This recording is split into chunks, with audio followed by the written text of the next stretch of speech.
වැඩේ හරියන්නේ නැහැ චාලි. ඒ මොකද? අර වසවර්තිය ගෙදර. පේන්නේ නැද්ද දඩුමුර නවත්තලා? වැරදි.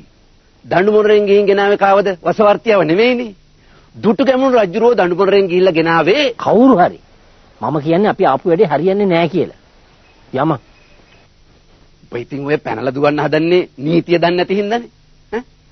දැන් ඔබ යන්නේ උඹේ කසාද බිරිඳව හමු වෙන්න. හමු වෙලා රුපියල් 100ක් ඉල්ලගන්න. ඔබ ක්‍රියාත්මක කරන්න යන්නේ උඹේ කසාද අයිතිය. ඒ අයිතියට අකුල් හෙලන්න කාටවත් බෑ. අඩුම තරමේ බිරිඳගේ මල්ලිටවත් බෑ. එච්චරයි. උඹ මොන විදිහට කිව්වත් මට මේ වෙලාවේ ගෙදරට ගිහින් සල්ලි ඉල්ලන්න බෑ. අපි යන්. ඔබ මොකටද ඔච්චර බය? මොකද මිනිහා චණ්ඩියෙක්ද? Black bell කාරෙක්ද? නෑනේ. නිකන් ගෑරේජ් කාරයෙක් විතරයිනේ. හරි. උඹ බය නැත්තම් ගිහිල්ලා නදීරාගේ මං කිව්ව කියලා රුපියල් 100ක් ඉල්ලගෙන වරේ. මං නම් පැත්ත බලාතේ ඉන්නේ. ඕ මං ගියා. මේ අශෝක කොහොම ඉඳපන්? මේ මාත් එනවා. මේ අශෝක. ඉඳපන් බං. අශෝක මේ මං බොරුවට කිව්වේ මේ පොඩ්ඩක් ඉඳහන්.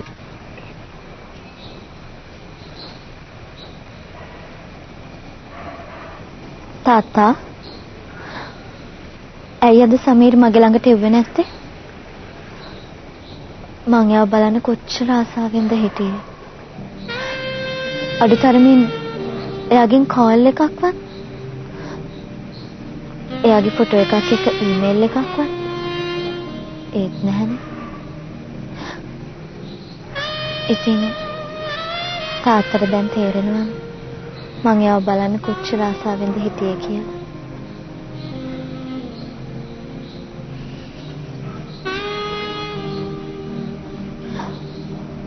ඔන්න හෙටවත් එයාව මගේ ළඟට එව්වේ නැත්තම්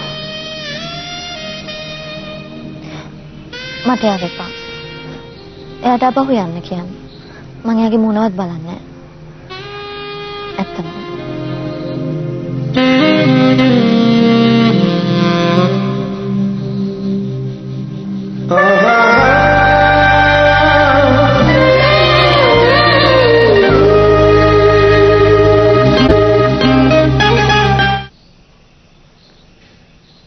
රට ගිහින් මාස 4-5ක් වැඩ කරොත් මට ලක්ෂ 4-5ක් හොයාගන්න පුළුවන් වේද නං? මගේ යාළුවෝ කියන විදිහට මචං මැකැනිකල් කෙනෙකුට ලක්ෂ 50 බඩියක් ගන්න පුළුවන්. එහෙම වුණොත් මං ඊටු ගානේ ගේ උකස් කරලා හොයාගන්නවා.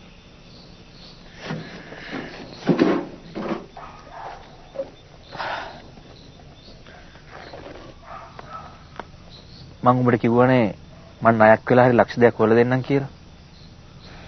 එපා නාමයි. උඹ රෝල ගහන්න හැටි මම දන්නවනේ. මට උඹ රට යන වැඩේ සෙට් කරපන්. එතකොට මට පුළුවන් දිගටම රටේ ඉඳලා ගේ උගස බේරගන්න. මන්න බැලුවොත් අංජලි ගැන කවුරු බලන්නද බං? තාත්තා කියලා ඉන්නේ ළමටනේ. තව ක්‍රමයක් තියෙනවා ගාණක් හොයාගන්න නම්. ඒ මොකක්ද? අර මචං ඇක්සිඩන්ට් වුණ බුවා හොඳ දලකාරයෙක් වගේ. මම මිනිහාගේ බෑග් දෙකම චෙක් කරා. මිනිහාට සනීප වුණාට පස්සේ උඹට උදව්වක් ඉල්ලා ගන්න නම් බැරි වෙන එකක් නෑ. මිනිහා කොහොම මිනිස්සෙක්ද කියලා අපි දන්නේ නෑනේ නාමල්. අනික මනුස්සකම ගැන හිතලා කරපු උදව්වක් බලාපොරොත්තු වෙන එක මනුස්සකම නෙවෙයිනේ. මං කියන්නේ මේ මනුස්සයන් සල්ලි ඉල්ල ගන්න කියලා නෙවෙයි. අංජලේව ඕස්ට්‍රේලියාව එක්ක කරන් ගිහිල්ලා ඔපරේෂන් එක කරගන්න මාර්ගයක් පාද ගන්න පුළුවන් වුණොත් ඒකත් ලොකු දෙයක් නේ බං. මොන දේ කරන්නත් මිනිහට සිහිය ඇවිල්ලා තියෙන්න එපයි. අනිත් එක අපි තාම දන්නේ නෑනේ මිනිහා යන්න ගියේ කොහටද කියලා. මේ මට එක දෙයක් උඹට කියන්න අමතක වුණා. මිනිහාගේ බෑග් එකේ තිබිලා මට ඇඩ්‍රස් එකක් හම්බුණා.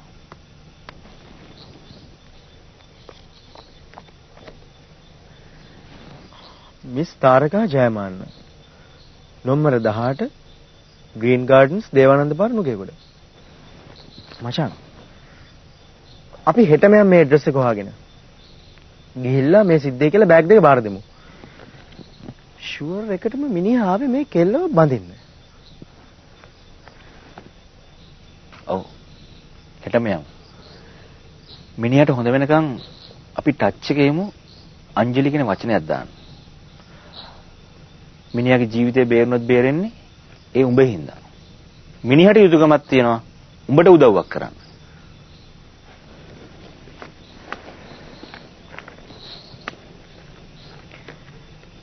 කවුද බන් දන්නේ දැන්ටමත් මිනිහා මැරලාද කියලා?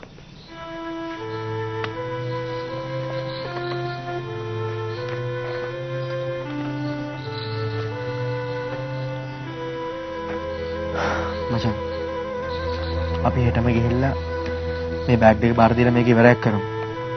මට තියෙන ප්‍රශ්න හොදටම ඇති. මට තවත් ප්‍රශ්න ඕනේ නෑ නාමල්.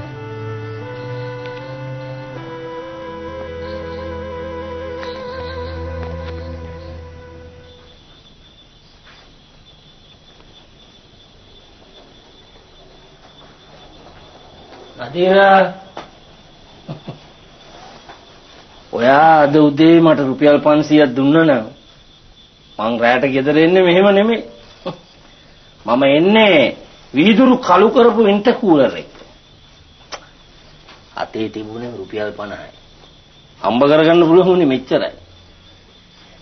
බුරියානි 4යි මේකයි. අද අපි රැට කන්නේ බුරියානි ආ?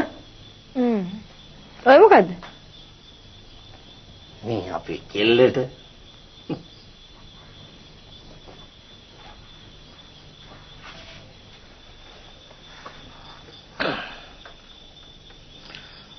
ඔයා හැමදාම කියනවනේ මං අපේ කෙල්ල ගැන බලන්නේ නැහැ කියලා.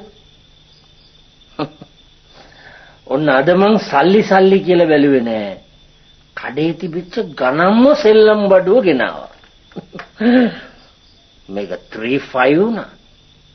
350. අශෝක තව ටික කාලයක් මෙහෙම ගියොත් ඔව දෙන්න අපිට දරුවෙක් ඉතුරු වෙන්නේ නැහැ අශෝක. ડોක්ටර් කිව්වා තව 6 මාසයක් ඇතුළත ඔපරේෂන් එක නොකළොත් අංජලි ගැන බලාපොරොත්තු අත්තර ගන්න කියලා. දොස්තර එහෙම කිව්වද? උල තියන්න එපා. ඌට වටින්නේ නෑනේ අපේ කෙල්ල ගැන මේ විදිහට කියන්නේ. ඔය කිව්වේ හරි ෂෝක්. හරිම ෂෝක්. මම ඔපරේෂන් එකට ඕන ගාන මාස දෙකකින් හොයලා දෙන්නම්. ඉවරයිනේ. ලක්ෂ 10නේ ඕනේ.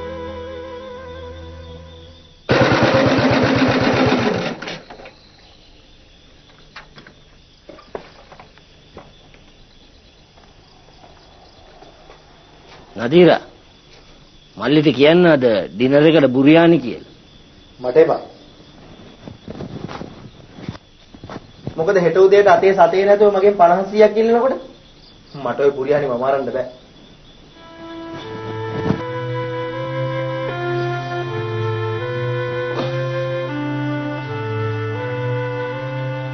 කෙල්ලට මේක දෙන්න ඕනේ.